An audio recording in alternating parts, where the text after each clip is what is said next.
Parasite нь 2019 онд нээлттэйсэн бөгөөд Бон Жун-Хо цус найруулагчийн 7 дахь бие дааж найруулсан бүрэн хэмжээний кино. Энэ киног найруулагч өөрөө ийм жанр их гэж хэлсэн байдаг. Funny and scary movie. Оскар авч шилдэг кино төрөлд ялалт байгуулсан хамгийн анхны гадаад кино болсон. Гэхдээ болохгүй гэж яах вэ? Гэр бүл. Тус кинонд 3 гэр бүл гардаг. Ажилчин ангийн, баяны, экс үйлчлэгч эгчийн. Ажилчин ангийнх аав ээж эгчдүүд 4 ам бүлтэй. Кино эхлэхэд ажилчин ангийн гэрт нь ээжийнхэн залуудаа тамирчин байсан үеийн нотлохоо нь харагдана. Жазан дотор байх мөнгөн медаль. Жазан дотор хийчихсэн одоо дурсахаас цаашгүй гэсэн утгатай. Энэ нь түүнийг тамирчин байсан ба хүчирхэг сэтгэл зүйтэй, чаддаг зүйлээрээ үнэлэгддэг байсан цаг хугацаанд хэдийнэ арт хоцорчихсан гэдгийг илтгэн. Хүүгийнх нь найз ирснээр энэ киног гол үйл явдал руу нөтөлдөг. Найз нь чулуу билээлэхдээ амжилт хүссэн утгатай чулуу гэх мэт зүйлс ярьдаг. Харин ээж нь чулуу билээлэхэд нь идэх юм авчрахгүй дээ гэж амандаа өглөж гонсгор байдаг ба энэ нь ээжийг нь агуулгад биш хэлбэрт анхаардаг, цаашлаад өнөө маргаашаал боддог сэтгэлгээтэй гэдгийг нь харуулна. Хүү ер нь найздаа нууцгаа тархдаг байх. Найз нь ч далтаар доош нь хийж байгаа юм шиг санагдсан. Би нэг охинд англи хэлний гэрийн багш хийдیں۔ Даанч би одоо гадаад руу сурахаар явах гэж байгаа болохоор багшлахаа болж байгаа. Уг нь их сургуулийн найзуудаасаа гомоор агааж тэд нар манай даахыг яаж хач юм бэлээ. Би даахид сайн болохоор сайн хүндлүүлдэмээр байна гэж хэлдэг. Нөгөө утгаараа бол чи миний найзууд дундаас хамгийн арчааг нь мөртлөө англи хэлтэй. Даахыг чамтай үлдээсэн ч даахыг чамайг тоож чарахгүй болохоор сэтгэл минь амар болох гээд байгаа юм гэж байгаа юм шиг. Гэрийнхэн цонхоор шээж байсан согтун үнийг найз нь шууд ирээл хөөчихсөн.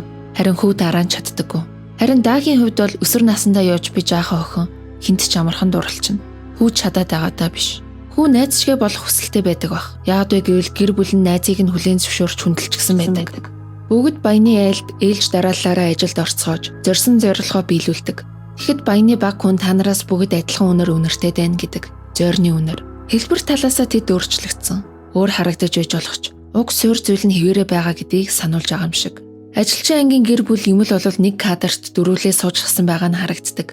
Анзаараад харуул сууж буй дараалал нь яг адилхан. Хүү аав ээж охин хүчгүйгээсээ хүчтэй хүртэл игнээд суучихсан.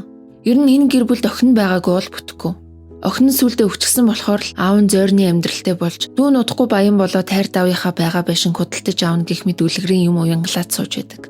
Охин нь баяны гэр бүлд бүрэн дүүрэн хүлээн зөвшөөрөгдсөн анхны хүн нь. Баяны эцэгтэй төрсөн өдрийн баярт урай зогсохгүй. Төрсөн өдрийн биолог хүртэл хүндэтгээд бариулчихсан байдаг. Баяны бацаанч багш гээд сүрдээд сүд болчихсон байдаг. Дүүнч чамд энэ газар зохиож байна ухааны юм ярьдаг.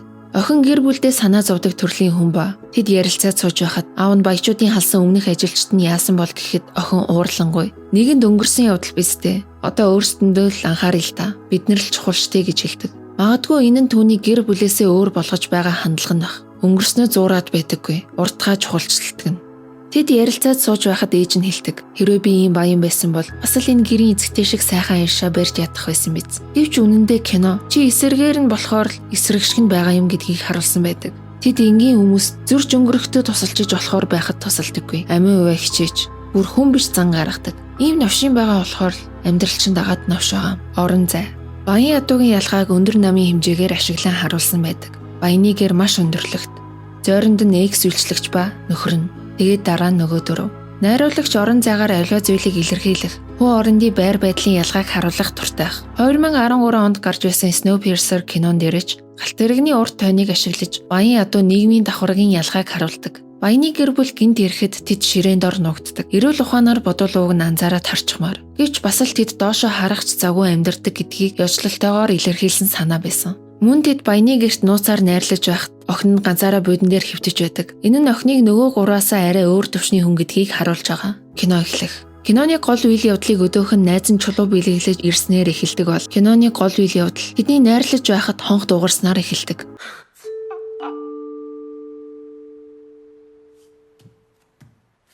Энэ хонх кинонууд дээр гардаг, дуугардаг жирийн хонхноос анхаармаар чимээтэй байгаа нь одоо жинхэнэ үйл явдал эхэлж байна гэсэн утгатай. Одоо жинхэнэ кинон эхэлж байна гэсэн утгатай.